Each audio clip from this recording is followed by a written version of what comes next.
Ainda não consigo ver fotos dela porque isso parte meu coração. Era 20 de maio de 2016 e Roberto Gropiel não fazia ideia de que salvar a própria vida exigiria que ele tomasse a decisão mais devastadora que qualquer ser humano poderia enfrentar.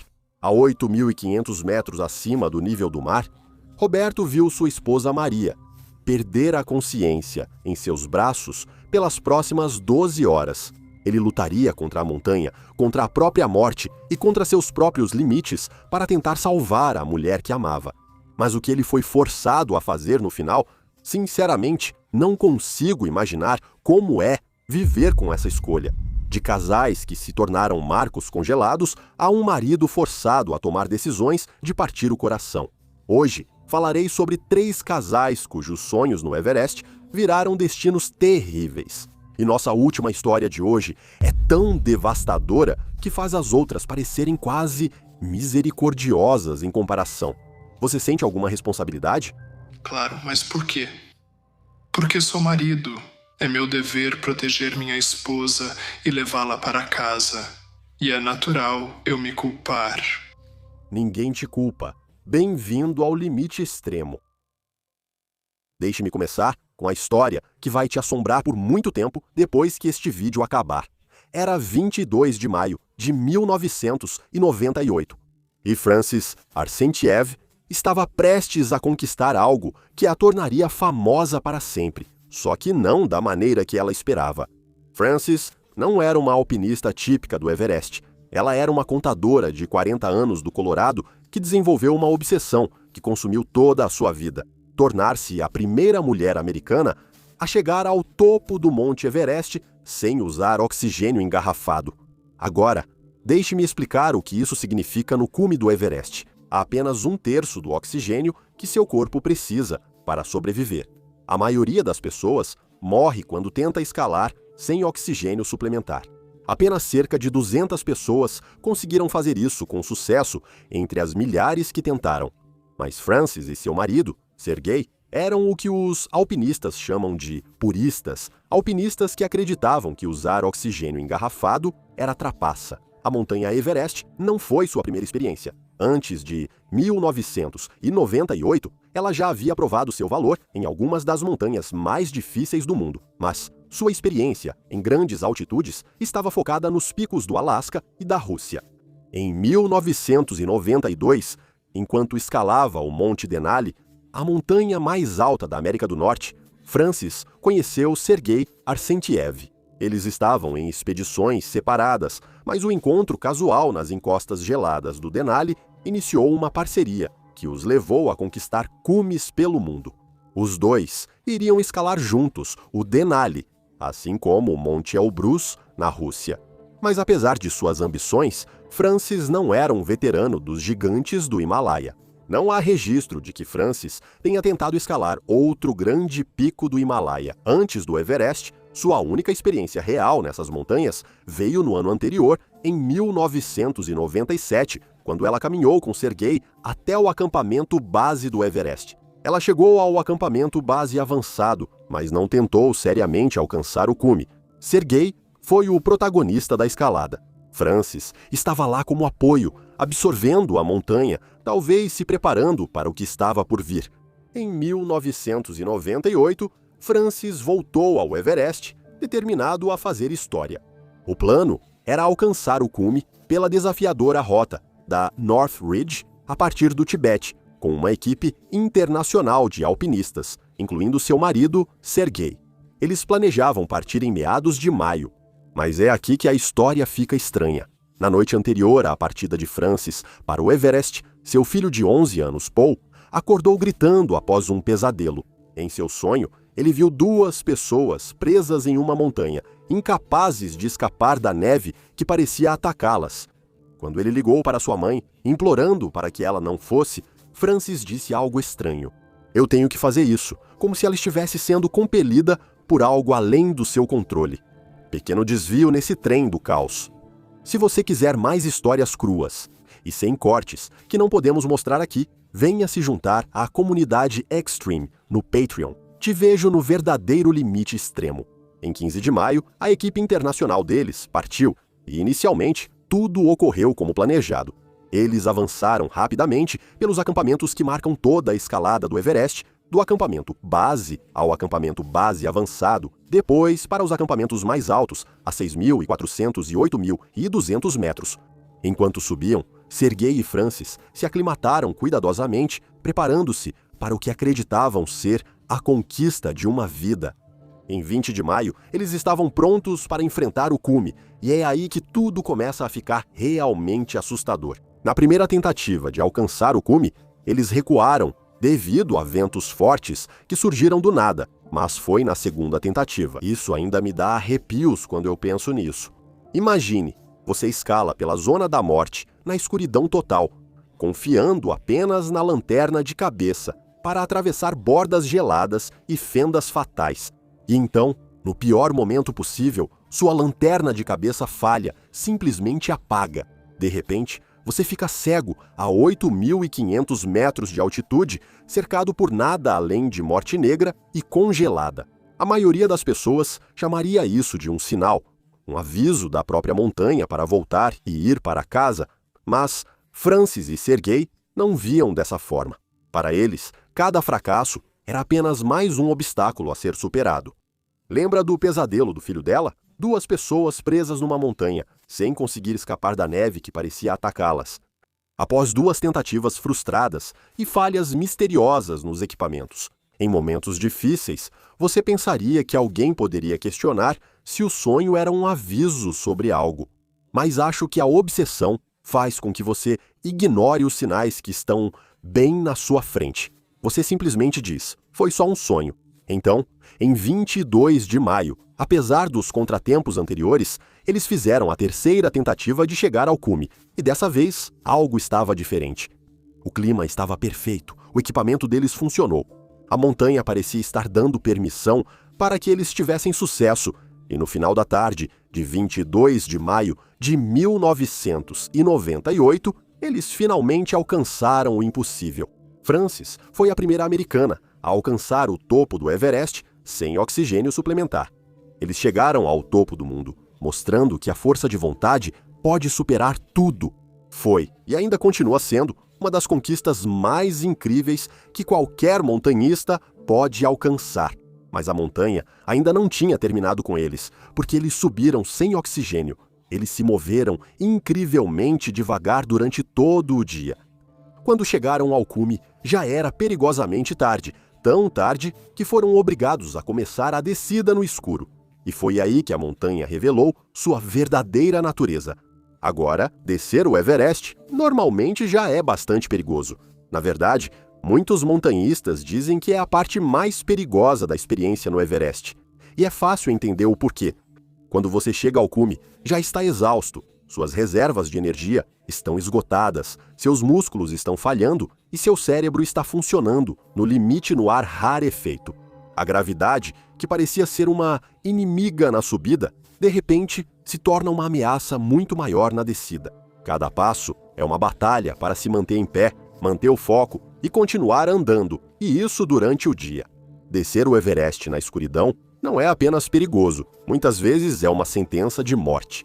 Você percorre cristas estreitas, com quedas de centenas de metros dos 2 lados, cruzando fendas capazes de te engolir, enquanto sua lanterna de cabeça projeta sombras assustadoras. Cada formação rochosa parece um monstro. Sua percepção de profundidade está comprometida. O que parece chão pode ser um buraco para o abismo. Tudo isso enquanto você respira só 1/3 do oxigênio necessário. Mas não são só os riscos físicos que tornam a descida noturna tão mortal, é o que ocorre com sua mente. Na escuridão, cercado pelo vento uivante e pela consciência de que você está completamente sozinho, em um dos ambientes mais hostis da Terra. Seu cérebro começa a pregar peças em você. Você vê coisas que não estão lá, ouve vozes chamando seu nome, não consegue pensar com clareza, não consegue tomar decisões racionais. E nesse delírio, causado pela falta de oxigênio, cercado pela morte negra e congelada, o impensável aconteceu. Francis e Sergei se separaram durante a descida na escuridão. O tempo naquela noite estava calmo e claro. Mas no Everest, Nem mesmo céus perfeitos podem te proteger do frio brutal, do cansaço e dos efeitos sufocantes da altitude. Cada passo era uma batalha, e enquanto a noite engolia a montanha, Serguei perdeu Francis de vista no caos. Quando Serguei finalmente cambaleou até o acampamento ao amanhecer, após horas de escalada, ele se virou, esperando que Francis chegasse logo atrás dele. Mas ela não estava. Só posso imaginar o terror que ele deve ter sentido naquele instante, ao perceber que a mulher que amava estava em algum lugar no alto daquela montanha, sozinha, sem oxigênio, provavelmente morrendo. A maioria das pessoas teria ficado no acampamento, aceitado a trágica realidade e focado na própria sobrevivência. Mas Serguei não conseguia viver com essa escolha. Então, apesar de estar exausto, apesar de saber o quão perigoso era, ele fez algo que selou o destino de ambos. Ele pegou um cilindro de oxigênio e remédios e subiu novamente para a zona da morte, para encontrar a mulher que amava. Enquanto isso, na mesma manhã de 23 de maio, uma equipe uzbeque, que subia em direção ao cume, encontrou Francis em estado terrível. Ela estava quase inconsciente, apresentando sinais de grave falta de oxigênio e congelamento. O cérebro dela estava inchando devido à falta de oxigênio. Francis passou a noite inteira sozinha na zona da morte, porque simplesmente não conseguiu acompanhar Serguei na descida. Sem oxigênio engarrafado, ela se movia mais devagar e seu corpo começou a desligar pelo cansaço e falta de ar. Diferente de Serguei, experiente em altitudes extremas e resistente ao sofrimento, Francis era mais fraca e menos preparada para essas condições brutais. Como resultado, ela ficou muito para trás, incapaz de continuar, e agora estava morrendo lentamente, célula por célula. Surpresos com a cena, os alpinistas uzbeques tentaram ajudar, oferecendo o pouco oxigênio engarrafado que podiam e tentando movê-la. Eles logo perceberam que, exaustos, se tentassem carregá-la ou ficassem com ela por mais tempo, provavelmente morreriam também. Diante da sobrevivência, tomaram uma decisão difícil. Prenderam ela à corda de segurança na rota para evitar que escorregasse da montanha. E a deixaram lá, prometendo tentar ajudar novamente na descida. Quando retornaram horas depois, Francis ainda estava lá, ainda viva, mas se deteriorando rapidamente. Nesse momento, ela já havia passado mais de 12 horas exposta na zona da morte, e os próprios alpinistas já estavam completamente exaustos. Eles simplesmente não tinham força física para ajudá-la mais. Precisavam salvar a si mesmos para sobreviver, então a deixaram novamente, dessa vez para sempre. Enquanto os alpinistas uzbeques desciam do cume, eles seguiram em direção ao acampamento 6, o acampamento mais alto daquele lado do Everest. Estavam cansados e só queriam voltar seguros.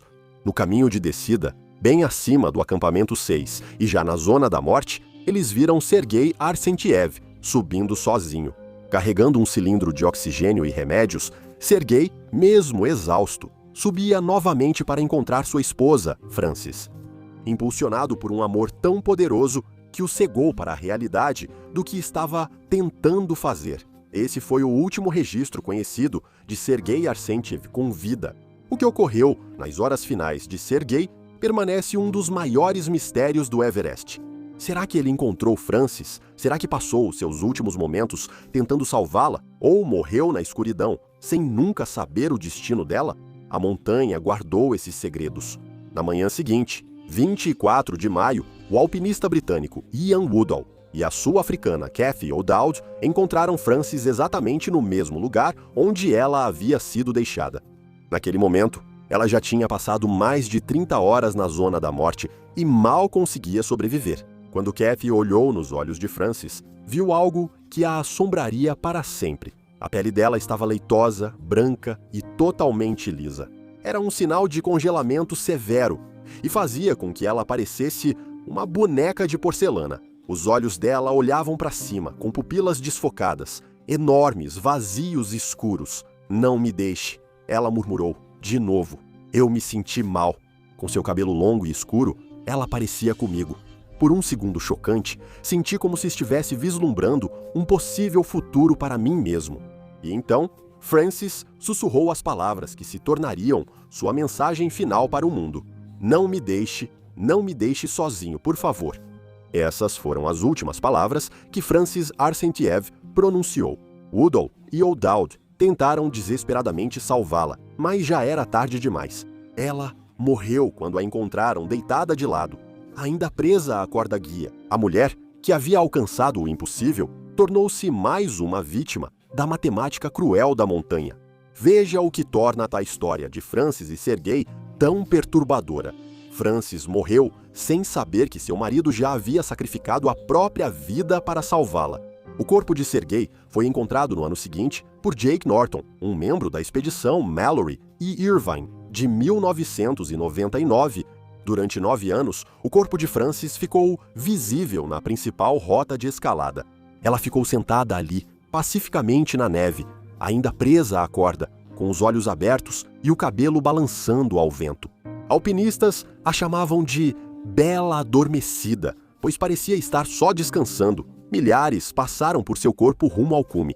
Ela se tornou um marco, um ponto de navegação. Vire à esquerda na Bela Adormecida. Eles diziam que a mulher, que queria provar que americanos podiam escalar o Everest sem oxigênio, virou atração para outros alpinistas. Finalmente, em 2007, o alpinista britânico Ian Woodall, assombrado por seu encontro com ela, liderou uma expedição para dar a Francis um enterro mais digno. Envolveram o corpo dela na bandeira americana e o levaram para um local fora da vista dos alpinistas. Foi um pequeno ato de compaixão, mas não podia desfazer a tragédia. O que mais me inquieta na história de Francis e Sergei é como o amor pode virar uma sentença de morte no Everest. Se Sergei tivesse aceitado que Francis estava perdida e priorizado sua sobrevivência, ele talvez estivesse vivo hoje, mas não conseguiria viver com essa escolha. Então, morreu fazendo uma diferente. Mas a tragédia deles não é única. Apenas 19 anos antes, outro casal aprendeu que, às vezes, a experiência não vale nada quando a montanha decide te quebrar. Era 2 de outubro de 1979, e Hannelore Schmatz, de 39 anos, estava prestes a tomar uma decisão que se tornaria extremamente infame. Sentada na neve, a 8.500 metros de altitude, com a escuridão caindo ao seu redor, parecia a escolha mais razoável do mundo. Hannelore não era uma amadora envolvida em algo além de sua capacidade. Ela e seu marido, Gerhard, eram alpinistas alemães experientes que passaram anos conquistando juntos alguns dos picos mais perigosos do mundo. Eles não buscavam emoção, nem viam isso como hobby. Eram alpinistas sérios, conscientes dos riscos, com planejamento minucioso e respeito aos protocolos de segurança. Gerhard liderava pessoalmente a expedição. Aos 50 anos, prestes a ser o homem mais velho a alcançar o topo do Everest. Naquela época, a equipe deles incluía 8 alpinistas experientes e 5 Sherpas, entre eles Ray Jennett, um alpinista lendário que já havia escalado com o casal Schmatz. Ray era o tipo de alpinista admirado até por outros alpinistas, alguém que sobreviveu aos picos brutais do Alasca e viveu para contar. Se alguém fosse ter sucesso no Everest, deveria ser essa equipe. Eles tinham a experiência, a preparação, a liderança. Era para ser uma expedição exemplar e, durante a maior parte da escalada, foi exatamente isso que aconteceu. A equipe seguiu todos os protocolos de segurança, se aclimatou corretamente em cada acampamento e subiu a montanha com a precisão de uma operação militar. E no dia 1º de outubro, Gerhard chegou ao cume, enquanto Hannelore o seguiu na tarde seguinte, 2 de outubro, alcançando o topo junto com Ray Jennett e 2 Sherpas. Realizar o sonho depois de meses de planejamento cuidadoso, estar no topo do mundo deve ter sido a sensação de uma vida inteira para Hannelore. Ela tinha feito tudo certo, sua equipe era experiente, preparada e agora finalmente bem-sucedida. Mas aqui está o que realmente perturba sobre o que acontece a seguir. Isso mostra que, às vezes, a montanha não liga para isso. Quando a equipe de Hannelore iniciou a descida, o cansaço cobrou seu preço, de formas que até alpinistas experientes nem sempre percebem. Em altitudes extremas, seu corpo não só se cansa, mas também começa a morrer. pois o cérebro fica sem oxigênio. Sua capacidade de decisão é afetada de formas sutis que você só percebe tarde demais. À medida que a escuridão se aproximava, a equipe enfrentou uma decisão que determinaria quem viveria e quem morreria. Os dois guias Sherpas praticamente imploravam para que continuassem descendo ao acampamento 4 antes do anoitecer, pois compreendiam algo que os alpinistas ocidentais não entendiam totalmente. A Zona da Morte não perdoa ninguém que permanece lá por muito tempo, não importa o quão experiente seja, mas Hannelore e Ray Janet estavam exaustos além de qualquer coisa que já haviam experimentado. Cada passo parecia como correr uma maratona. As pernas deles tremiam de fadiga, suas mentes estavam turvas pela falta de oxigênio. Ao escolher entre seguir apesar do cansaço ou parar para descansar, optaram pelo que parecia mais óbvio. Eles decidiram fazer um bivac a 8.500 metros. Para 3 montanhistas experientes que passaram anos escalando em condições extremas, isso parecia razoável.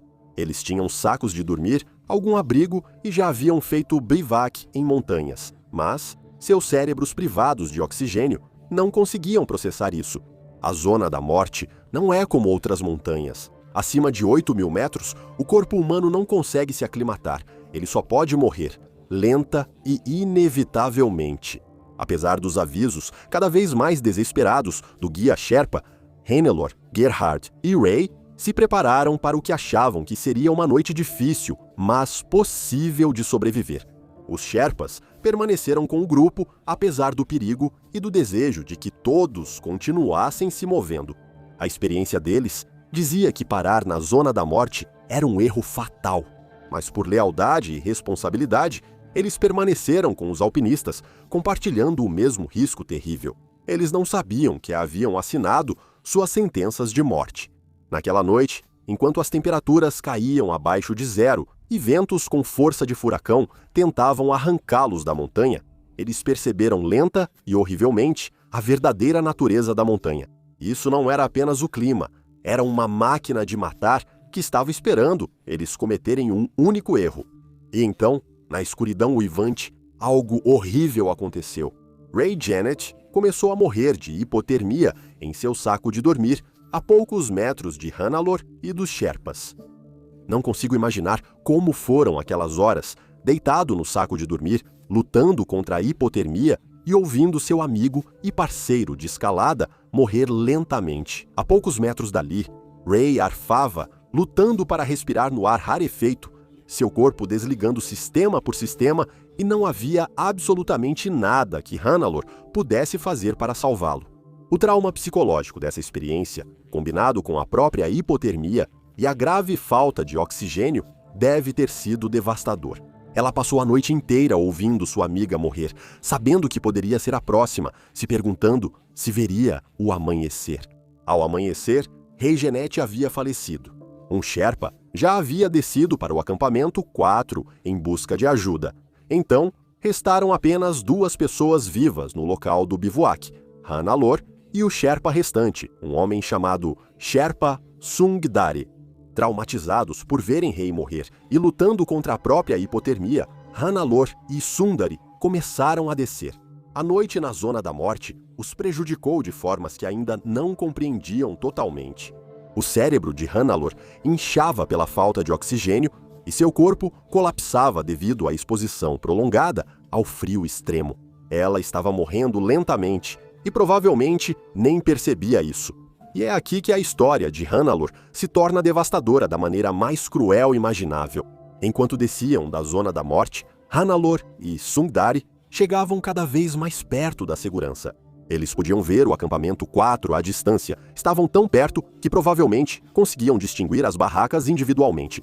A apenas 100 metros de distância, mal o comprimento de um campo de futebol, havia calor, abrigo, ajuda médica e a sobrevivência. 100 metros era só isso que separava Hannelore entre a vida e a morte.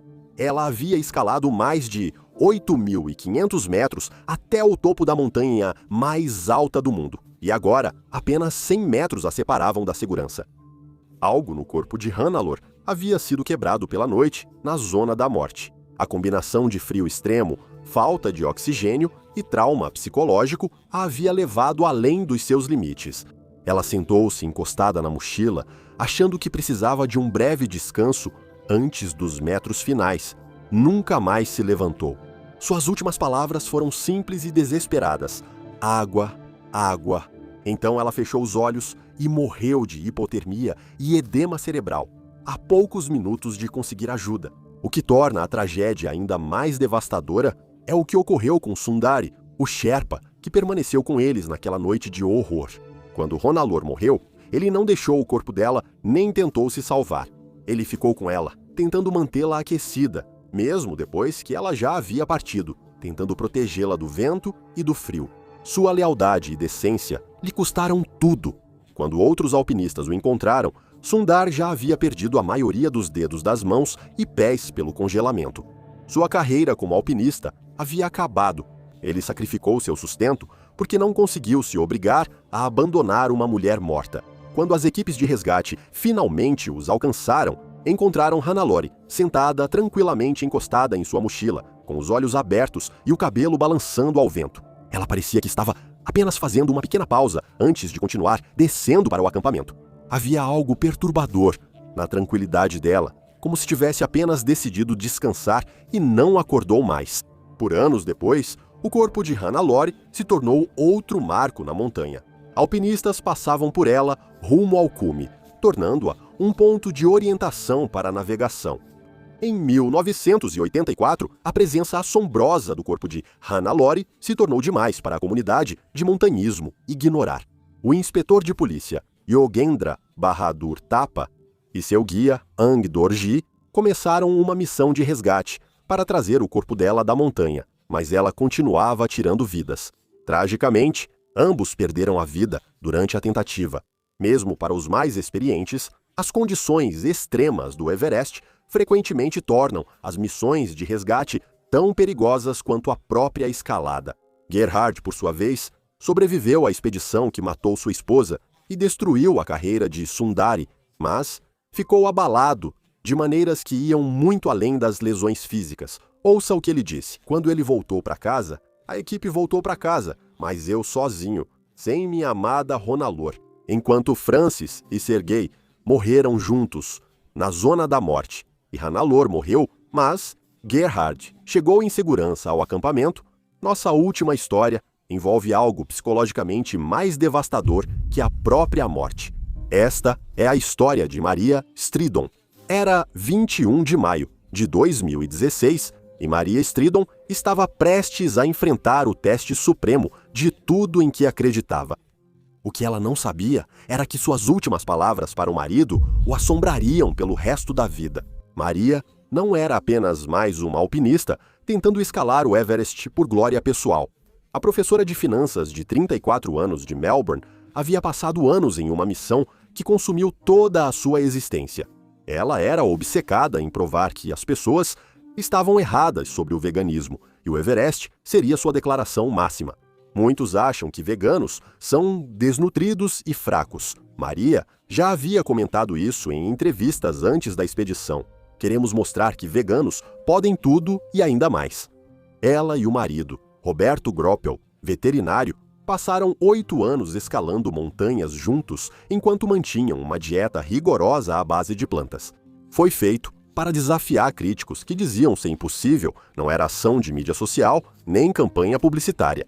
Maria e Roberto eram alpinistas experientes que já haviam conquistado o Denali, o Aconcagua, o Kilimanjaro e outros grandes picos juntos. Eles estavam tentando os 7 cumes, os picos mais altos de cada continente, tudo isso mantendo seu estilo de vida vegano. Cada escalada bem-sucedida desmentia quem dizia que eles não teriam proteína e ferro para suportar esforços extremos. Mas o Everest era diferente. O Everest era o teste supremo, que iria ou validar tudo em que eles acreditavam ou destruí-los. Após mais de 1 mês tentando no acampamento base, tudo correu perfeitamente. GPS nos celulares enviavam sinais regulares às famílias na Austrália, mostrando o progresso deles na subida da montanha. A mãe de Maria acompanhava obsessivamente os rastros digitais, cada sinal mostrando que a filha ainda vivia e seguia seu sonho.